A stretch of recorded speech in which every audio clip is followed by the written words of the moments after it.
Sherelle from El Rey Designs, and today I'm going to be showing you guys how I put together my baby bummies that I just started making. These are all my patterns, or all my patterns I'm going to be doing. Some of these I make, some of these I buy off of Etsy. Yeah, but you're going to need your template. This is the template I am using. I got this from Big Noggin Baby on, I don't know if it's Big Noggin Baby or Big Noggin. If you're typing Big Noggin, it should pop up. Big Noggin Bummies. This is the pattern I'm using. I believe they have sizes 0 to 3 months all the way to like a 9, 10 and big kids now.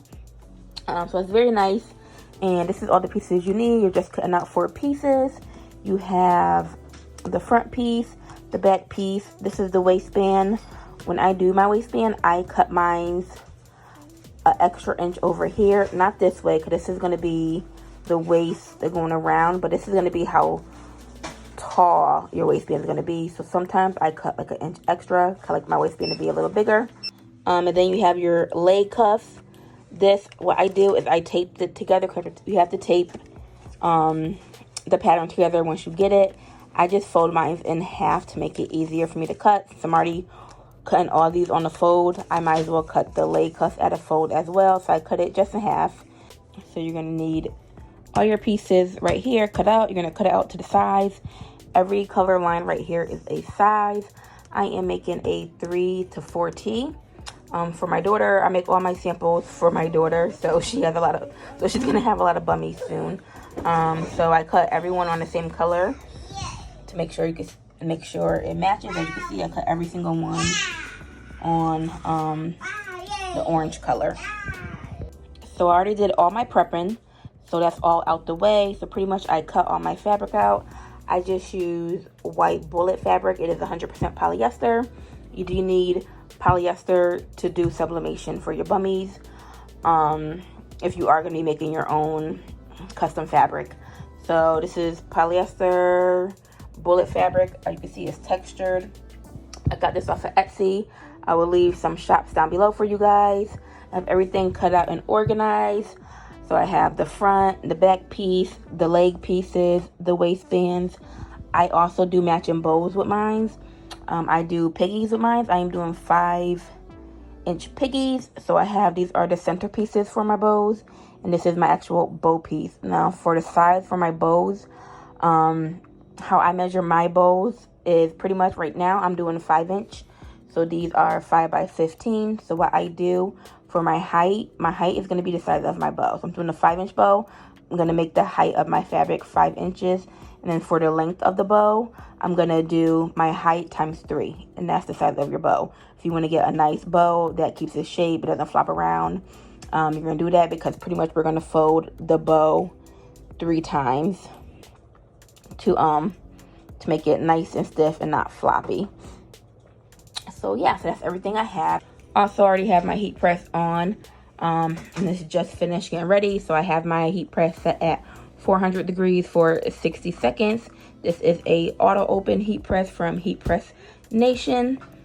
I'll leave that down below too if you guys want to know about that. And like I said, I already have all my designs made and printed. And what I do for my designs is pretty much I print 3 sheets of 13 by 19 prints. And that's going to give me 2 of the prints are going to be for the bummies, and 1 sheet of the print is going to be for my hair bow. So that right there is perfect for me. I could do this up until the 4 to 5T. So that's the only size I offer on Etsy shop, is basically newborn up until 4 to 5T, because after that I have to start piecing my pages together to sublimate on the bigger size for the bummies, and I don't want to do that.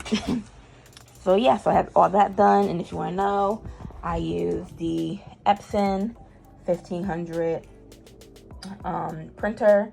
I got this off of Staples.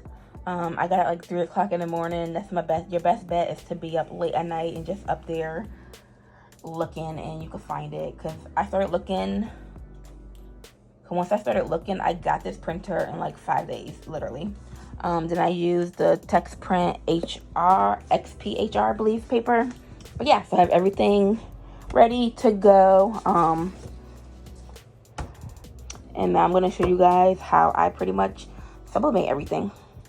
Okay, so on my heat press, I already have a couple of sheets of butcher paper. I also have Teflon sheet covered on my heat press, just because I really want to protect it. And I do find that sometimes if I put like 1 or 2 pieces of butcher paper on the bottom, it still seeps through onto this. And I want this to last me a while, so I keep this butcher paper up here already. And I'm also going to take another piece of butcher paper and place up here. So I have my butcher paper here on the side. So I grab a piece of butcher paper. I place that down. So to get mine to work, what I do is I grab a top piece and a bottom piece of my bullet fabric, and you want the texture side to face up.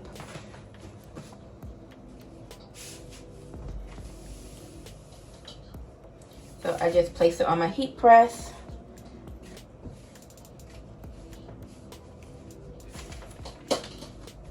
And I make sure they're pretty even, so my paper will fit on it. Once it is even, I get a sheet of my paper. And I'm going to place that right on top. My designs are usually seamless, so I don't have to look to make sure everything's lined up. It doesn't really matter to me. What I look for is I just touch the sides to make sure all of my fabric is covered. So once everything is covered, I don't tape anything down. I never had any problems. I'm gonna take another piece of butcher paper. I'm gonna place that on top, and I'm just gonna press. Now it's gonna go for 60 seconds, and then my heat press is auto open, so it'll pop up once that is done.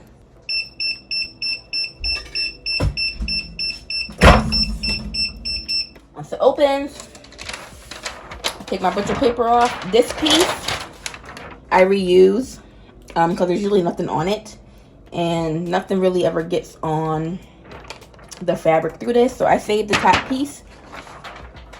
And I only reuse that for the same print. So once I get a new pattern, I toss the top sheet out and I get a new top sheet. And then you're going to take this, cut it up. This is what my paper looks like after this. I usually make a pile on my floor, just throw it on the floor. And then here is my fabric. And that's a part of my BUMMIES. Now I have this, and then this part also you're gonna just toss out. So I throw that right on the floor, make a pile on the floor, and then I clean that all up later. And now we're gonna do the waistband.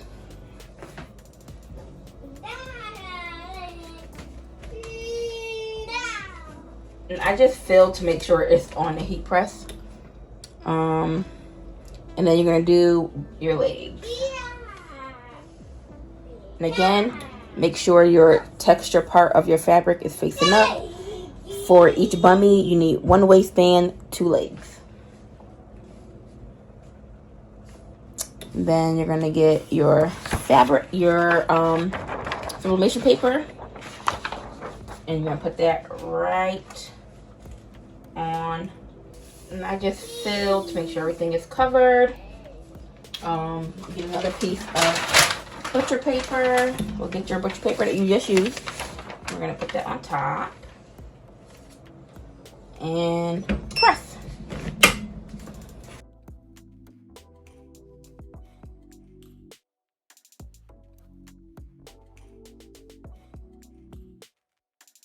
And as you can see, everything looks nice.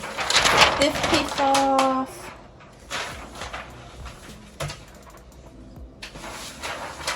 We're gonna add a new piece to your bottom. And now we're gonna do the bows. We need 4 pieces for the bows. We need 2 big pieces. I make piggies, so I do 2 bows per order unless the customer requests otherwise and they only want 1. But if not, it gets 2. If I need to, I will pull my drawer out as well so I don't touch the plates. And I just try to get them as close together as I can. And then you get your paper. And again, same thing. You press. For the bows, I do the long ways. Then for this, you don't want to put the middle piece like this because then it'll be backwards when you press it. So you want to put it right along the bottom of your bow, the long way like this. So you want your bows, your long pieces to go this way, and your other smaller pieces to go the opposite way. If that makes any sense. You guys can see what I'm doing there. And then place your paper.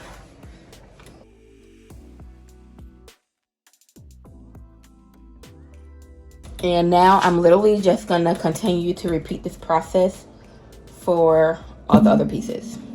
And this is what everything done.